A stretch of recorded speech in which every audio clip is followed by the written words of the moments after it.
Hey, good morning, my friends.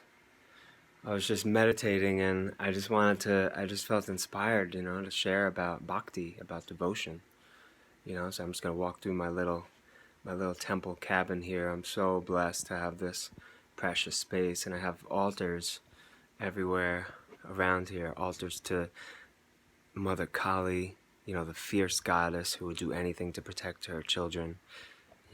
It's a picture of Lord Krishna, who's like the romantic beloved, just like messages of gratitude.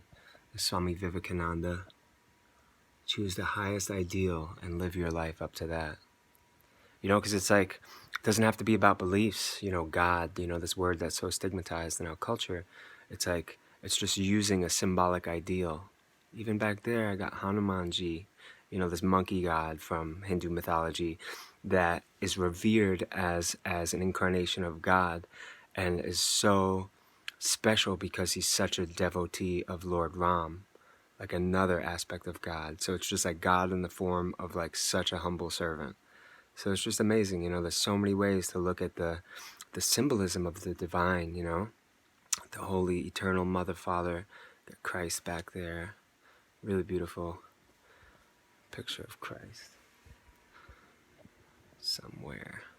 Just super peaceful, and it's just like anything that reminds us of divinity, anything that reminds us of holiness, our connection with the source consciousness, every single corner of this place is like that.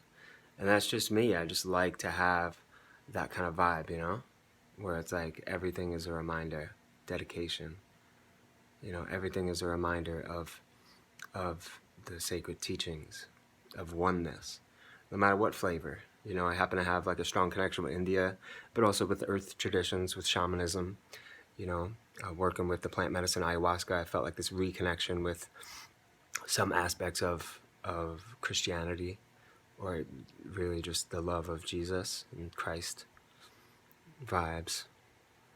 And yeah, just so many traditions, so many flavors of remembrance of the self. Because if I really believe in the oneness, the teachings that all is one, then it's all just aspects of myself, ultimately. Not myself, obviously, as in this ego, this person, this body mind, but myself as in the consciousness that streams through this body mind and all body minds, all organisms, all life. It's like, where does it come from? Like, what is consciousness? We have no idea. It's such a mystery. And so this morning I'm trying to meditate, and I woke up, I ate some things that weren't great for me, so I woke up like with my belly feeling weird, and I couldn't necessarily concentrate like sitting in silence. But then I just started like praying, or naturally the mind started saying, please help me to be, a servant of love.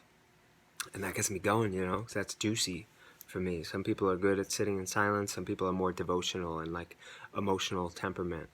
So, it inspires us to think of the beloved, like I was thinking of Amma, this great South Indian master who I love so much. She's like, to me, she's like such a clear incarnation of the holy goddess. There she is. That's a young picture of her that I love so much. And just thinking about Amma, and just whose whole life is dedicated to service. His whole life is dedicated to love, unconditional love for all her children.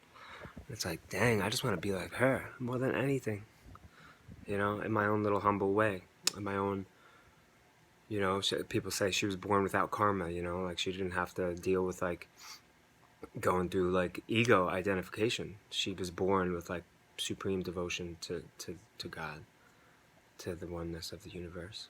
So anyway, I just felt inspired to share that, because it's like we all have our different flavors, and sometimes it's helpful to hear like the way people walk their path, and or the way the path unfolds in front of us. So in remembrance of the one love, always wishing you such a blessed day. May all be happy, may all be free. Peace.